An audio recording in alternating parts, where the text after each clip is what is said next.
रबी इश्रह ली सदरी व यस्सिर ली अमरी वाहलुल उक़दतम मिन लिसानी यफ़क़हू क़ौली। अस्सलाम वालेकुम, वेलकम, नमस्कार। और कैसे हैं आप सब लोग, इस दुआ के साथ कि जहाँ पे भी हों खैरियत से हों। जैसा कि आपको पता है कि आज सीज़ फायर हुए तीसरा दिन है। परसों शाम को गालिबन 4:45 और ऑलमोस्ट 5 बजे सीज़ फायर का अनाउंस हुआ था, जिसकी दोनों गवर्नमेंट ने और दोनों जिसे कहते हैं फ़ौज ने पासदारी की और अल्हम्दुलिल्लाह सुम्मा अल्हम्दुलिल्लाह अभी तक वो कायम है। और दुआ है कि इंशाअल्लाह ताला कायम रहे। और दुआ ये भी है कि आइंदा मैं तो ये दुआ मांगूँ और मैंने ये दुआ मांगी भी है कि अल्लाह ताला इस तरह कभी भी ना हो, कभी भी जंग ना हो, ना कभी लड़ाई हो, ना कभी इस तरह से खून रेज़ी हो।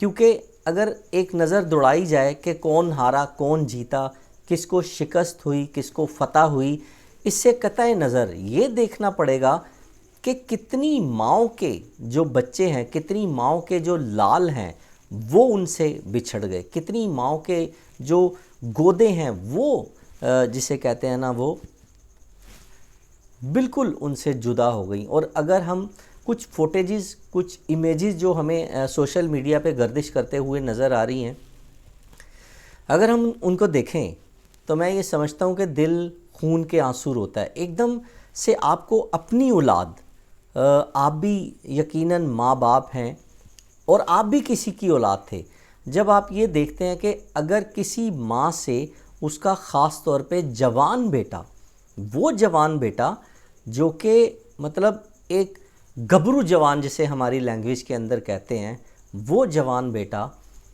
जब वो माँ भेज रही होती है उसे, और वहम और दिमाग के अंदर ये वसवसे होते हैं कि पता नहीं वापस आएगा या नहीं आएगा, तो उस माँ का क्या हाल होता होगा। दोस्तों, माँ के हवाले से हम इसलिए आज बात करना चाह रहे हैं क्योंकि जैसा आपने देखा कि मदर्स डे भी गुजरा है और साथ साथ जितने बच्चे शहीद हुए हैं, बच्चा मतलब माँ अगर 70-80 साल की है, 30-35-40 साल का अगर कोई भी जवान है तो अपनी माँ के लिए तो वो बच्चा ही होगा, बेटा ही होता है। तो वो तो उसको औलाद की और बच्चे की नज़र से, बेटे की नज़र से ही देखेगी। तो ऑब्वियसली हमने देखा आज हमने कितनी माएँ हमने देखी कि वो रो रही थी, कितनी माएँ हमने देखा कि उनके जिगर जो है ना वो छलनी होते हुए हमने देखे, कितनी माँओं के कोख जो है ना वो हमने उजड़ते हुए देखी। दोस्तों, बड़ी इसमें बातें हमने सुन रखी हैं, देख रखी हैं कि जंग मतलब किसी के लिए भी जंग तो किसी मसले का हल है ही नहीं। जंग खुद एक बड़ा मसला है। जंग में किसी का भी नुकसान हो, फ़ायदा किसी का नहीं होता, किसी का ज़्यादा नुकसान होता है और किसी का कम नुकसान होता है। और सबसे ज़्यादा नुकसान तो मैं ये समझता हूँ उस माँ का होता है जिसका नौजवान यंग जवान बेटा जो है ना वो उससे बिछड़ गया हो, जुदा हो गया हो। और ये जुदाई वो जुदाई है जो कभी ना ख़त्म होने वाली जुदाई है।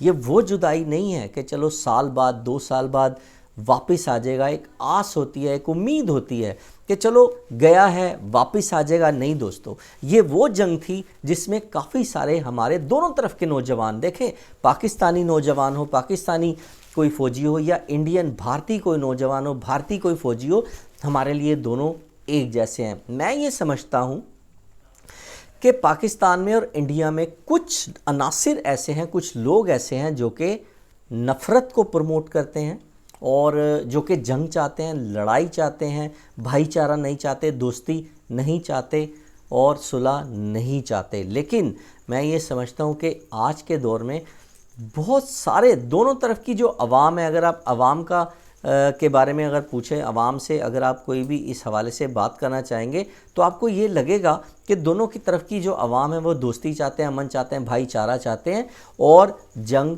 नहीं चाहते, किसी किस्म की मार्का जिसे कहते हैं ना आराई, वो नहीं चाहते। लेकिन हमें ये सोचना पड़ेगा, हमें ये एक नज़र इस पर दौड़ाएंगे कि कौन से ऐसे अवामिल हैं और कौन से ऐसे लोग हैं जो कि इस लड़ाई को जंग की जो है वो शक्ल दे रहे थे।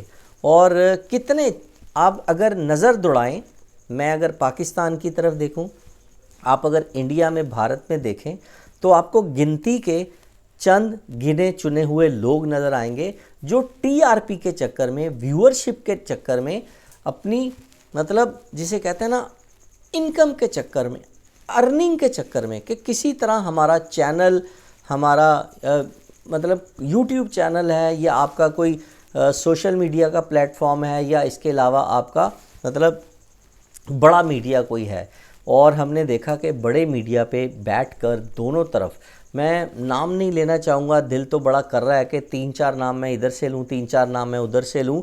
दोस्तों आपने फैसला करना है कि इनमें से कितने लोगों की खबर सही थी और कितने लोगों की खबर इसमें झूठी और गलत थी, कितने लोगों ने इसमें आपको हकीकत के करीब लेकर जाने की कोशिश की और कितने लोगों ने इसमें आपको हकीकत से दूर और बिल्कुल ही दूर कहीं गहराई में फेंकने की कोशिश की। मतलब है कुछ, आपको कुछ बताया गया है, आपको जो बताया गया वो है नहीं, जो है वो आपको बताया नहीं गया।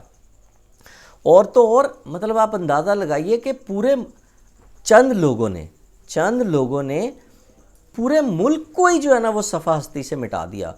फ़लाँ शहर में आग लग गई, फ़लाँ शहर बर्बाद हो गया, फ़लाँ शहर जल गया, फ़लाँ जो है वो मतलब बड़े बड़े नाम जिनका सोच के भी मुझे हैरत होती है और परेशानी होती है कि हम इतने बड़े नाम को, दोनों तरफ की, दोस्तों मैं बात करूं, मैं एक तरफ की बात नहीं कर रहा, मैं सिर्फ पाकिस्तान की मतलब एक तरफ की बात नहीं कर रहा, मैं दोनों तरफ की बात कर रहा हूं कि कैसे हम किसी बड़े जो मतलब आप जिनकी आप नाम ले रहे थे कैसे ले सकते हैं। हम तो नहीं ले सकते नाम, हमें लेना भी नहीं चाहिए। मैं ये समझता हूँ ये नफ़रतों को प्रमोट करने वाली बात है। तो चंद ऐसे जो अनासिर हैं जो नफ़रत को प्रमोट करते हैं, जो दुश्मनी को प्रमोट करते हैं, हमें उनकी, मैं ये समझता हूँ कि हौसला शिकनी करनी चाहिए। और जिस तरह से वो इस काम को आगे लेकर चल रहे हैं, हमें इस एजेंडे के अंदर उनका हिस्सा नहीं बनना चाहिए और बाईकाट करना चाहिए ऐसे चैनल का, ऐसे लोगों का।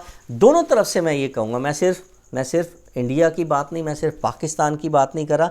देखें, जिनकी खबरें सच्ची थी, जिनके चैनल पे बैठकर लोगों ने मुतदिल बात की, फेयर बात की, न्यूट्रल बात की, बेहतर बात की, यकीनन उन्हें सुनना चाहिए, यकीनन उनकी बात को हमें तवज्जो भी देनी चाहिए। और हमें जाहिर है उनके और जाहिर है हमारा दिल करेगा हम उनकी बात सुने। लेकिन जिन्होंने नफ़रतों को प्रमोट किया है, जिन्होंने खून रेजी को प्रमोट किया है, बल्कि मैं अफसोस के साथ मुझे ये कहना पड़ रहा है, माँ के हवाले से बात हो रही थी, एक साहब हैं, उन्होंने तो यहाँ तक कह दिया कि जी हम उन माओ के बच्चों को मारकर उन माओ की सिसकियों को जो है ना वो सुनना चाहते हैं। अस्तगफिरुल्लाह। मैं कहता हूँ इस तरह ये बंदा जो भी है, मुझे नहीं पता वो कौन है, मैंने सिर्फ बात सुनी है।